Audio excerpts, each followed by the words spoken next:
मे 25 तारिख शनिवार दिन पुरी जिले में प्रथम पर्याय निर्वाचन अनुष्ठित हेबो। पुरी लोकसभा निर्वाचन मंडली और यह अंतर्गत 4टी विधानसभा मंडली यथा 107 पुरी, 108 ब्रह्मगिरी, 109 सत्यवादी और 110 पिपिली विधानसभा निर्वाचन मंडली रे मतदान हेबो। भोट देबा पई उत्कंठार सह अपेक्षा करी रहिसंती सब श्रेणीर भोटर। 25 तारिख सकाळ 7 रु संध्या 6टा पर्यंत भोट ग्रहण कराजिबो। मतदान पई समस्त प्रस्तुति चूड़ांत होईची। मोट 1038 टी बूथ रे 9,21,814 जन भोटर मतदान करिवे। एमानक मध्यरु पुरुष भोटरंक संख्या 4,73,133 होइथिबा बेले महिला भोटरंक संख्या 4,48,608 और अन्य भोटरंक संख्या 73। 107 पुरी विधानसभा निर्वाचन मंडलीर 2300 निर्वाचन मंडलीर 239 टी बूथ रे मतदान हेबो। एथिपई समस्त प्रस्तुति करा जायछि। पुरीर 2,04,078 जन भोटरंक मध्यरे 1,22,660 जन पुरुष भोटर होइथिबा बेले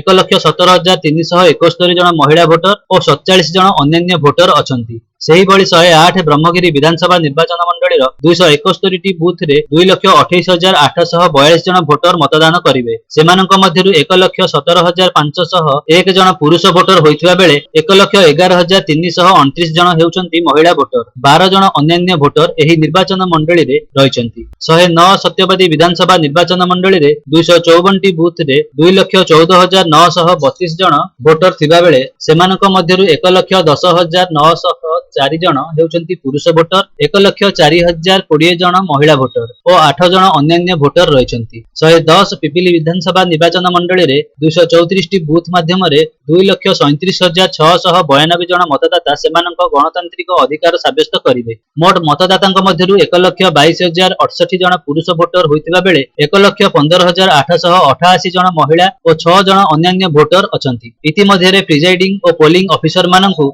शुक्रवार दिन भोट पई विभिन्न सामग्री प्रदान करा जाई सेमानकु निज निज मतदान केंद्र को पठा जाईछि। श्री जगन्नाथ संस्कृत विश्वविद्यालय परिसर रे पिपिली विधानसभा निर्वाचन मंडली पई डिस्पोर्सल केंद्र होइथिबा बेले पुरी और सत्यवादी विधानसभा निर्वाचन मंडली पई केंद्रीय विद्यालय रे डिस्पोर्सल केंद्र करा जायतिला। जिला निर्वाचन अधिकारी पुरी लोकसभा निर्वाचन मंडलीर रिटर्निंग ऑफिसर तथा जिलापाल सिद्धार्थ शंकर स्वाई, सत्यवादी विधानसभा निर्वाचन मंडलीर रिटर्निंग ऑफिसर तथा अतिरिक्त जिलापाल शरद चंद्र बेहेरा, ब्रह्मगिरी निर्वाचन मंडलीर रिटर्निंग ऑफिसर तथा जिला परिषदर सीडीओ तथा ईओ प्रियरंजन कृष्टि, पुरी विधानसभा निर्वाचन मंडलीर रिटर्निंग ऑफिसर और पर्यवेक्षक माने जिले रही समस्त कार्य तदारख और पर्यालोचना जारी रखिछंती। आरक्षी अधीक्षक पिनाक मिश्र शांति श्रृंखलार सह निर्वाचन परिचालना पई समस्त सुरक्षा व्यवस्था करा जायछि बोली सूचना देइछंती। निर्वाचन गणतंत्रर महापर्व होइथिबारु एथिरे शामिल होई समस्त मतदाता मतदान करिबाकू जिल्लापाल सिद्धार्थ शंकर स्वाई अनुरोध करिछंती।